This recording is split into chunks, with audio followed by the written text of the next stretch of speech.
What's good? It's your boy CJ Goodfella back with the boxing clinic. Shout out to the LDBC. And I'm back with a GoodFella Sermon, another one on this good Saturday. Speaking on, pretty much the disconnect between, boxing eras and boxing generations, whatever you want to label it. And, I'm very tough how I grade my fighters. I'm different. A lot of people just, especially on YouTube, on social media, they just bite. They literally just bite other people, what they say, and put it to their channel, especially the larger, network of YouTube guys with a lot of followers and subscribers, whatever you want to say it. They bite a lot, a lot of those channels are not genuine. I don't have to go talk to, somebody or Dan Rayfield to change my mind and change my point of view about how I look at certain things in the sport of boxing. A lot of these guys, if they don't bite, they just choose to go with the flow, and that's just not my flow. What I'm simply talking about today is basically people are now in this generation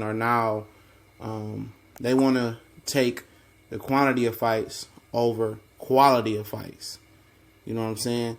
And basically, what that means is they care about how many times you fought, how many people you beat, how many times you defended your title, instead of, really looking and doing your homework. Say, who did you get your title from? How did you get your title, basically? Who did you beat? Instead, people are looking at the record. Oh, he's 30-0 with 28 knockouts. But, who the fuck did he knock out? You feel me? And a lot of people don't really look at that. And then now the opponents are becoming, subjective. It depends on what angle you look at them from or some shit like that where, in clear view, he's limited. Like David Lemieux, for example. All he do is can punch. There's nothing else about him. He doesn't move his head. He doesn't do anything spectacular but punch. But another fighter that loves guys that can punch, or he knocked out this guy, he knocked out that guy, he gets knockouts. But knockouts are a part of the game. I understand that. But it's not the game. The name of the game of boxing is to get hit or miss. And everybody's fixated with knockouts and keeping their O. Now, if I had to rank it, it's very damn near even. But I think keeping your O has a slight edge over knocking people out nowadays. People care about that O very much. As soon as a guy takes a L in the sport of boxing, it's like catastrophic. His career's over with. And, what's funny about that as well is that the boxers kind of tend to, think that as well. You see a lot of guys take losses and take O's. I'm going to take L's, excuse me. And they start switching their trainer up, bringing a new physical conditioning coach in. They start switching from Nike to Reeboks. They start doing all types of different shit, after one loss. Sometimes you have a bad night. And some guys just throw everything out the motherfucking window and start off fresh. A new manager, a new promoter. It's everybody's fault but theirs. That's what that's telling me. You understand me? And that's not just the fans, the media, the fighters. That's why I like guys who stand by their trainer. Adrian Broner, I like that. I like that he's sticking with his trainer. In the times where I've called and a lot of other people called for him to switch it up, he stuck with him. Andre Ward stuck with his trainer after the first fight, where people at Floyd Mayweather took shots at his trainer. It's all about who you beat. And a lot of people are saying, oh, Lomachenko only has 8-9 fights. But at the end of the day, you beat Nicholas Walters, who was considered one of the baddest men on in that weight class. At 126 before he came to 130. I think it was there first. He beat Gary Russell. A lot of people who had him as an up-and-coming star. A lot of people disrespected me for picking Vasyl Lomachenko to beat Gary Russell. A lot of people was robbing Gary Russell. But it sounds a good fighter is this. Gary Russell took that L, okay? He took it. Good segue. He took it. He got better after he lost to Lomachenko. He didn't let that deter him. He didn't fire his father, his trainer, get rid of everybody. He did switch a strength and conditioning coach, but he didn't do that. He's still there, And, it's about who you beat. It's a lot of guys with 30-0 records that don't have the quality of wins of Vasyl Lomachenko. A lot of people hear me talk about Golovkin. I'm not impressed with his body of work at all. at all. It's just not impressive. I'm not going to get into this again. It's just not impressive to me.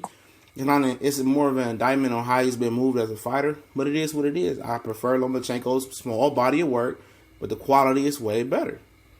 You know, a lot of people just go off the eyeball test these days. Let's go into this.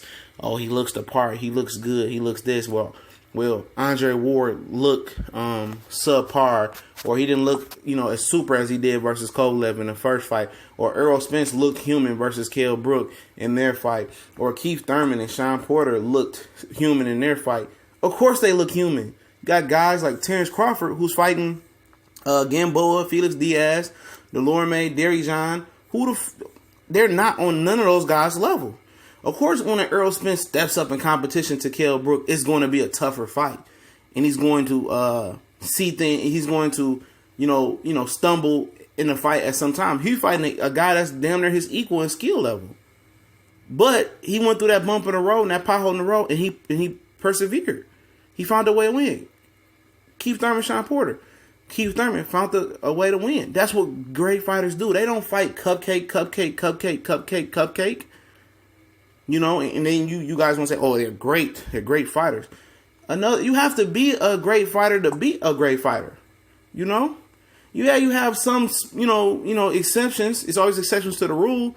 But your greatness is defined about, who you beat. Not how many times I defended the title 30 times versus fucking who. Who? That shit gets on my nerves. Everybody's just, he 30 KOs and 30 wins. But when it comes to Wilder, he put on a whole bunch of bums. A lot of guys fight a whole bunch of bums. A lot of guys do it. These guys on this list, they all fought somebody with some resistance and other all-time greats or great fighters in their era in their division. It happens. A lot of these guys have lost, but it wasn't the end. Their career was defined by how they came back and how they looked. Manny Pacquiao fought a lot of great fighters. Morales Barrera, you name it, he did it. Vander Holyfield, a lot of great fighters. Lennox Lewis, a lot of great fighters, lost and came back. James Toney took his lumps, won a lot and came back.